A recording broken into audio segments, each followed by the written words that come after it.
একজন সাধারণ মানুষ ক্ষমতা পেলে অন্যের উপর অত্যাচার করতে পারে যদি তাকে সেই সুযোগ দেওয়া হয়।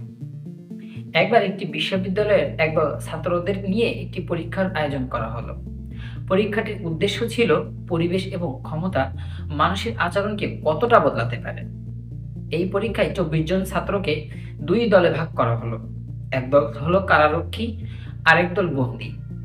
একটি বেসমেন্টে একটি কৃত্রিম জেল তৈরি করা হলো।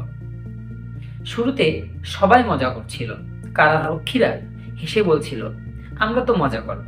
আর বন্দীরা ভাবছিল কিছুই না, সময় কাটলেই আমরা মুক্ত। পরিস্থিতি বদলাতে শুরু করলো। কারারক্ষীরা তাদের ক্ষমতার অপব্যবহার করতে লাগলো।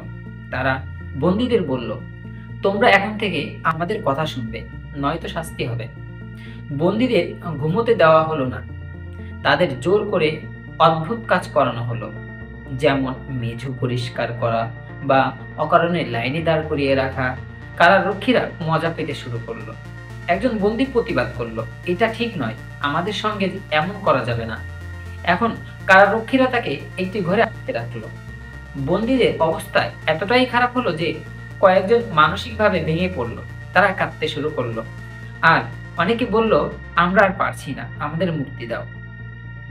পরীক্ষাটি ১৪ দিনের জন্য পরিকল্পিত ছিল, কিন্তু মাত্র ৬ দিনে বন্ধ করতে হলো।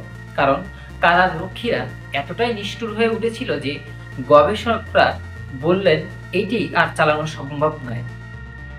এই গল্পটি আমাদের মনে করিয়ে দেয় যে আমাদের নিজের নৈতিকতার উপর দৃঢ় থাকতে হবে।